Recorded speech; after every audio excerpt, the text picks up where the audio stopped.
For some, a last chance. In a test of skill, a game of luck. Most importantly, a race against time. This is the 1999 Kmart Bassmaster Megabucks, and there's a lot at stake. It's the last chance to qualify for the Bassmasters Classic. The Angler of the Year will be determined here. But they don't call it Megabucks for nothing. Up for grabs, a total purse of $621,000 and a whopping $125,000 first place prize. The battlefield for this prestigious event is Old Hickory Lake, a 22,000-acre impoundment on the outskirts of Nashville, Tennessee, the country music capital of the world. Anglers have spent the past 3 days using every trick in the book to outsmart enough bass to qualify for the final 2 days of this exciting tournament. When Bassmasters returns, learn the strategies, techniques, and tips from the pros that two-step into the final round. We'll find out who'll sing the blues and head home. The Bass Anglers Sportsman Society presents the Bassmaster Tournament Trail.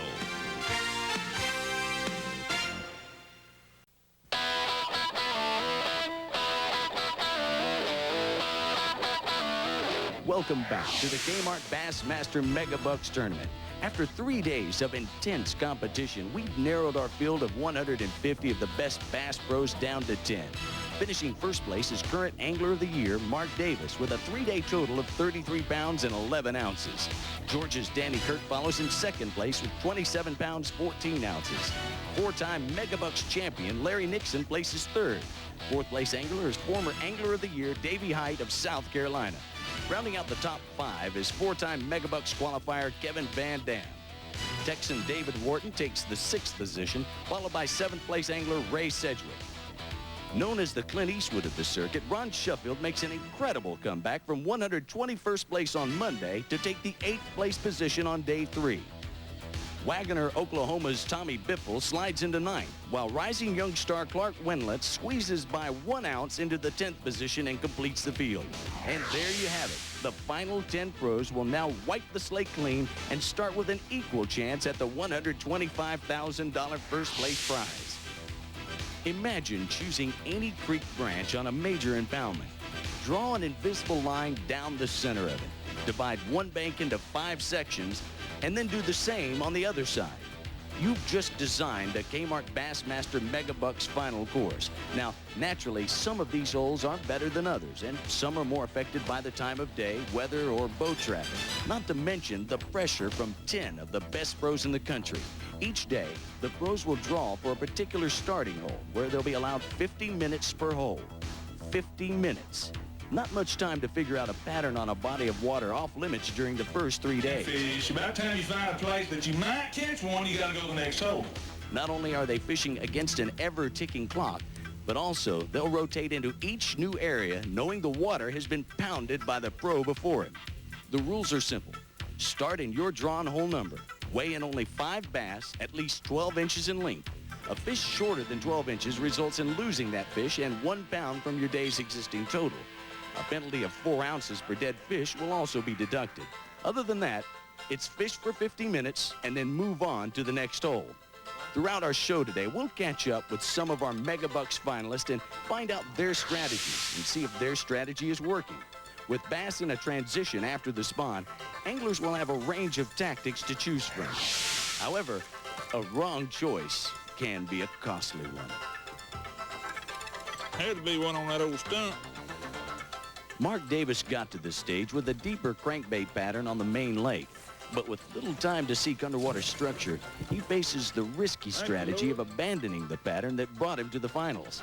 He's not as confident fishing visible cover, especially after it's been picked over by expert shallow water fishermen. Yet, Davis was never behind any of these other finalists during the qualifying round. On day 2, he took an impressive lead into first place with an extra 4 pounds. Then on day 3, this 2-time Angler of the Year extended his lead even further to dominate the rest of the field. There's still a few fish probably on the beds, or at least they're guarding around beds where they have been on the bed. You can catch them with a floating worm. And that's my approach right now. Then as the day goes on, we'll just have to play it by ear and kind of see what happens. And I'll probably change and move out deeper and fish more like the way I've been fishing. While Davis qualified at number 1 with 6 pounds to spare, Clark Winland qualified at 10th by 1 tiny ounce. Fortunately for him, the finalists all started even this morning, but he's among the first to change that situation.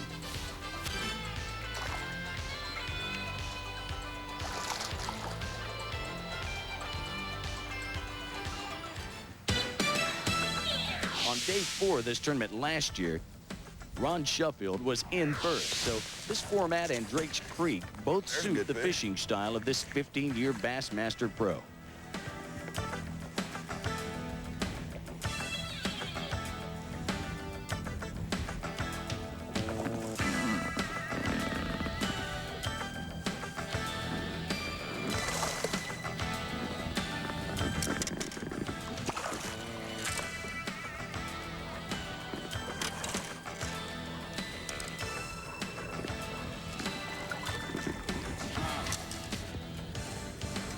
About time to catch the nice one.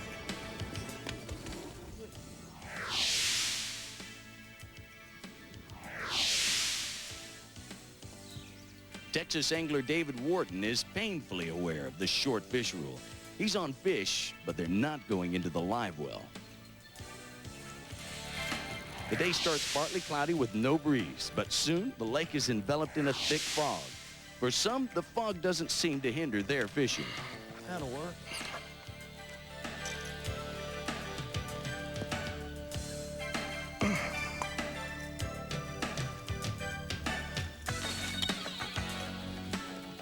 Feels good to be back in the top 10 of Megabucks. This is the 3rd time I've been able to qualify for the final 2 days. It's great to be here. Besides that, I need to do well in this term to make the Classic, so I had double pressure this week, and luckily things worked out.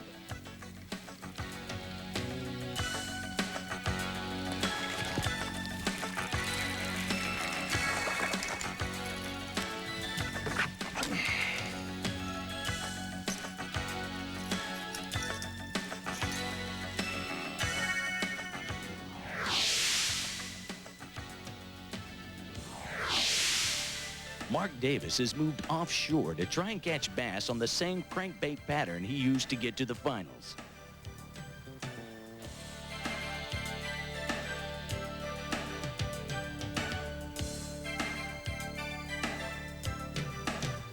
Having to share relatively shallow spots quickly is a situation where Kevin Van Dam excels. He's catching a lot of fish and pacing himself through the holes with time checks every 10 minutes from his observer sharing his boat.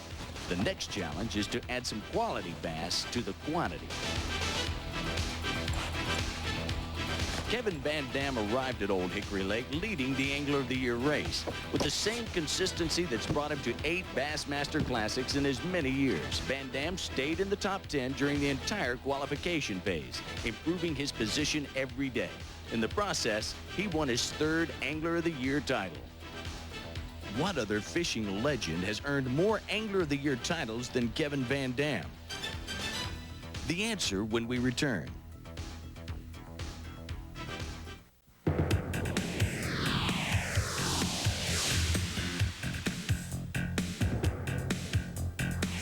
What other fishing legend has garnered more Angler of the Year titles than Kevin Van Dam? Roland Martin has an impressive collection of 9 Angler of the Year titles.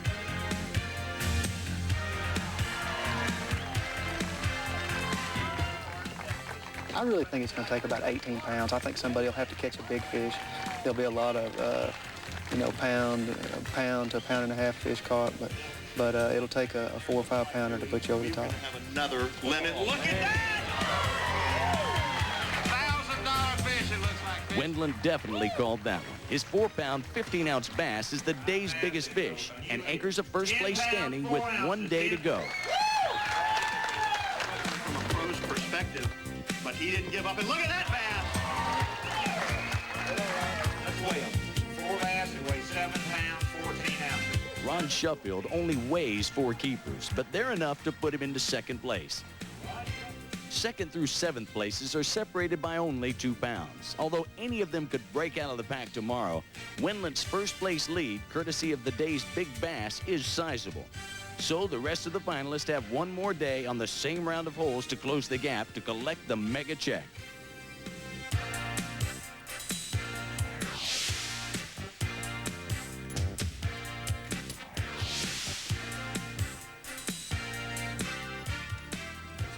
Now I got a dilemma. Do I go back and work the other side of the marina, or do I work these 2 or 3 shallow docks?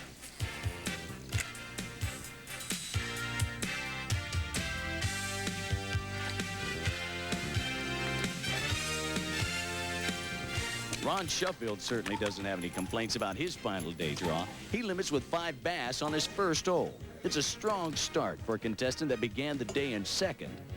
That's 5 on the first hole. Good job. But the man ahead of Sheffield this morning is catching fish again today. Clark Winland is a rising Bassmaster star with 3 classic appearances. Yesterday, he caught fish in most of the course's holes. If that hot streak continues, a limit plus his current weight advantage would give him his first Bassmaster tournament victory.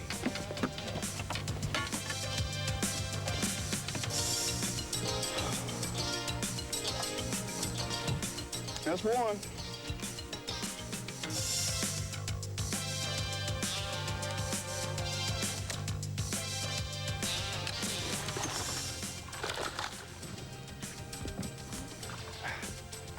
That was one of the first docks that the shad were actually running down the side of the dock.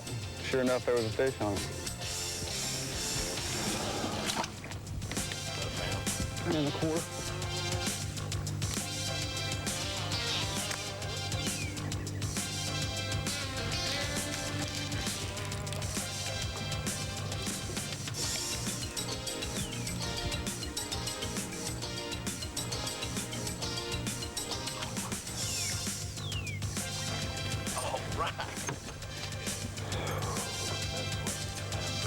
Nah, he's about 1.5 pounds.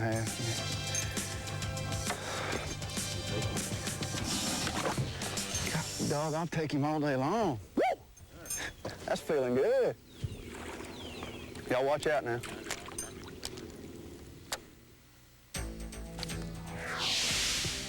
Missed him. That was a pretty decent bite there. Missed him. Meanwhile, Sheffield is still on fish, that was a color. but he's having trouble making them count. That was cold there. Shad's going crazy out there, aren't they? Oh, that's a good fish. Oh, stay hooked. Big fish. She come off. God, Lord, why? Why? That was a huge fish. I'm gonna try something. I don't know if it's gonna pay off or not. Well, I got a little bitty trailer hook. I'm gonna put it on there just to see if that will stop that short striking. That's a decent fish here. I'm cold with that one for sure.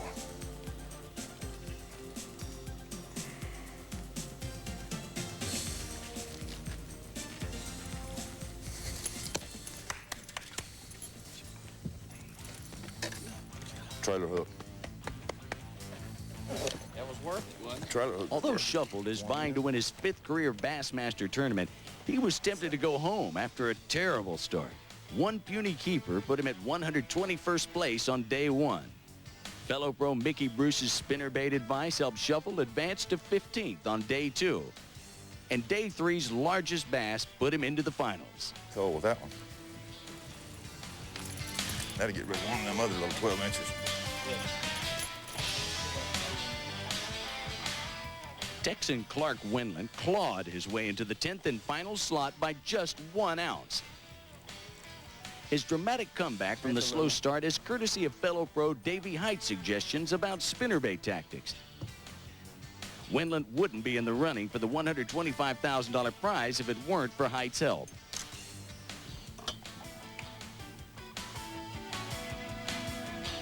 Really what I'm trying to key on is shallow, aggressive fish, and right now the shad are up spawning. You'll have a lot of shad follow your bait out, whether you throw a crankbait or a spinnerbait. And I'm not slowing down and fishing flipping or fishing any kind of slow bait. I'm giving them something that's going to come by them fast and they're going to have to react to it. And so far, it's really fit my style good, just because I really like fishing shallow cover fast, and I can fish just about every bit of every hole in 50 minutes, so it's worked out good. The two main baits I've been throwing are a Rapala fat wrap, a little small square lip crankbait, and a bulldog spinnerbait. And the shad follow both of those baits when you bring them in. They'll follow just about anything, but those have been my two key baits, and I've been concentrating on mostly anywhere from a foot to, 5 foot of water. So time is running out, and Clark has only 4 keepers. He needs to get a bite, and fast. Well, it's tough fishing anyway. A lot of good fishermen fishing before me. It's just getting down to where it's hard to get a bite. But I need one more. Stay tuned. We'll head in for the final mega weigh-in when we return.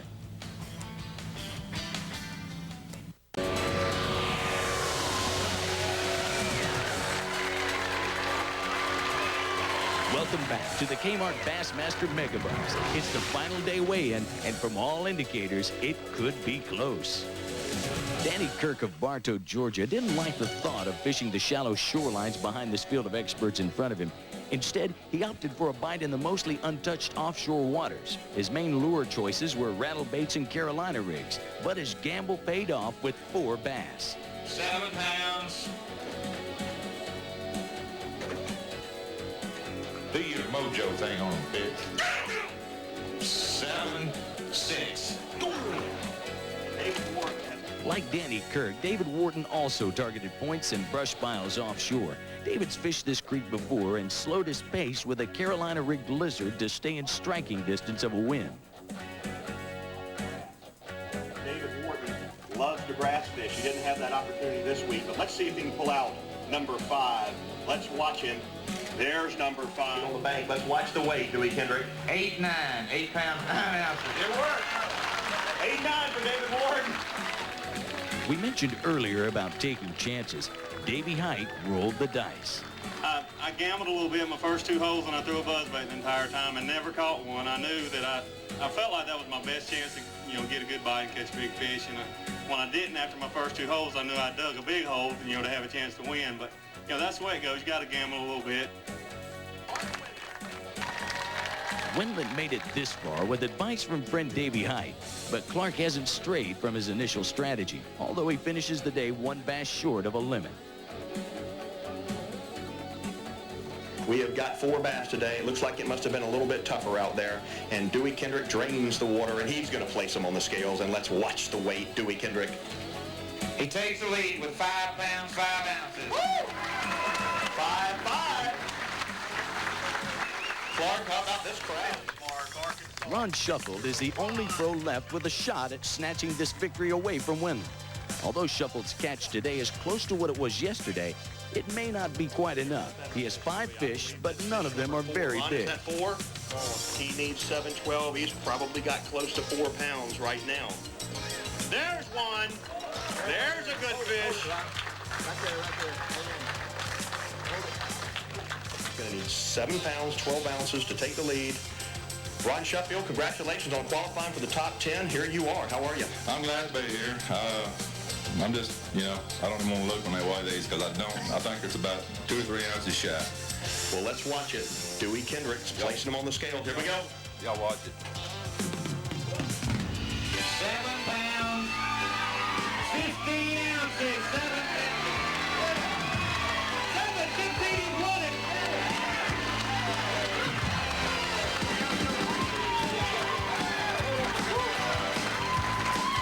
Woo! 3 ounces. Look at that, ladies and gentlemen.